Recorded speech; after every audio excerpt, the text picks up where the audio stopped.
क्या 7 दशक पुरानी मंदिर टूट जाएगी? किसकी वक्त दृष्टि गड़ी है जमीन पर? क्या फिर मंदिर विवाद में जिंदगी दांव पर लगेगी?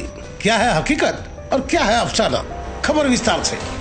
नवी मुंबई 7 दशक पुराने एक मंदिर पर तलवार टंग गई है, जिसकी वजह यह है कि विवाद गरमाने की संभावना बढ़ते जा रही है। मामला नवी मुंबई सानपाड़ा दत्त मंदिर का है। मंदिर के ट्रस्टी की माने तो गांव के नागरिक कभी यह सोचे नहीं थे कि मंदिर की जमीन पर सिडको और बिल्डरों की नजर गड़ जाएगी और जगत निर्माता को ही अपनी जमीन से उजाड़ने की संभावना बन जाएगी। सिडको और ग्रामीणों के साथ अब तक बात चल रही है, पर बातों का नतीजा क्या निकलेगा यह कहना मुश्किल है। हमने मंदिर के ट्रस्टियों से चर्चा की है, तब उन्होंने यह बताया कि जिस रफ्तार से जमीन की कीमत बढ़ी है, इसी का नतीजा है यह समस्या उत्पन्न हो गई है। सुने क्या कहना था उनका।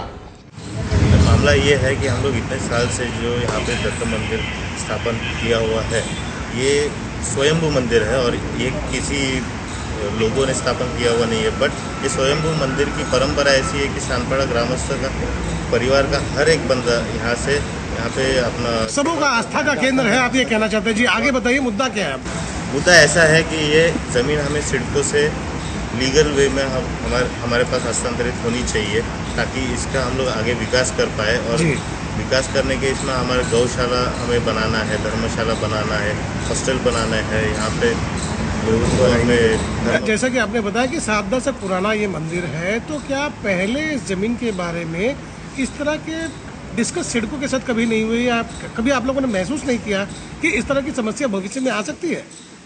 नहीं, ये पहले बात तो जब मंदिर बहुत पुराना था और ज़मीन बड़ी थी, तभी नवी मुंबई का उतना विकास हुआ नहीं था। और यहाँ पे उतना, जब सानपाड़ा ग्रामस्थ ही इसको संभाल रहे, तो उनको उतना समझ में नहीं आया कि ये ज़मीन धीरे धीरे छोटी होती गई और इसका वैल्यू बढ़ते गया, और वैल्यू बढ़ते गया तो इसका कमर्शियल अवेयरनेस बहुत बढ़ गया जी।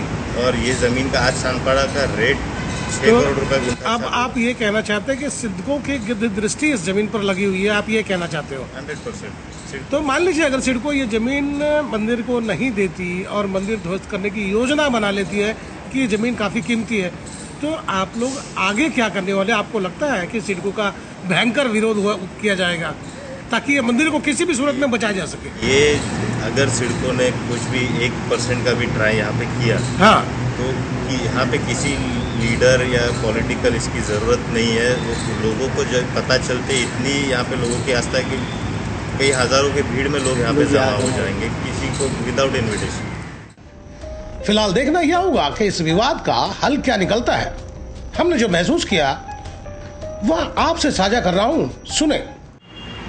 मैं आपको बताना चाहूंगा कि मैं फिलहाल इस वक्त सानपाड़ा में मौजूद हूँ। सानपाड़ा में दत्त मंदिर है और आस्था का केंद्र है, जिसमें लाखों लोगों की श्रद्धा यहाँ पर जुड़ी हुई है। लेकिन यह आस्था का केंद्र विवादों में घिर गया है।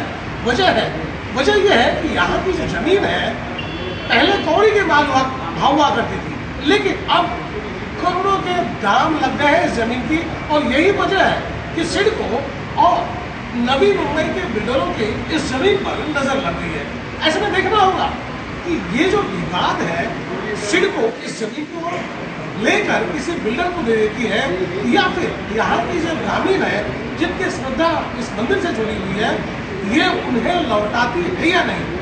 अगर मान लीजिए, मैं आपको बता दूं कि भविष्य में ऐसा हो सकता है कि गलती से सिडको ने इस जमीन को ले लिया और मंदिर को जमीन दोष कर दिया, तो फिर आलम यह होगा कि लोगों का क्रोध खोल जाएगा और फिर जीने और मरने की बातें नजर आने लगेंगी। लेकिन खैर, ये तो कयास लगाए जा रहे हैं, लेकिन आने वाले समय में इस तरह की संभावनाएं बन सकती है। फिलहाल इसी वजह से यहाँ के जो ट्रस्टी है, वो बाकायदा पत्रकारों को अपनी तकलीफें बयां की है। अब गेम सिडको के पाले में है, सरकार के पाले में है। देखना होगा कि आस्था का केंद्र अब ये साबुत बचता है या नहीं। आपको ये खबर बेहतर लगी हो तो लाइक करें, सब्सक्राइब करें और बेल आइकन दबा दें। आप हमें कोई सुझाव देना चाहते हैं तो कमेंट बॉक्स पर लिख भेजें। तो गोपाल साहब को दीजिए इजाजत। जल्द हम दूसरी खबर के साथ हाजिर होंगे।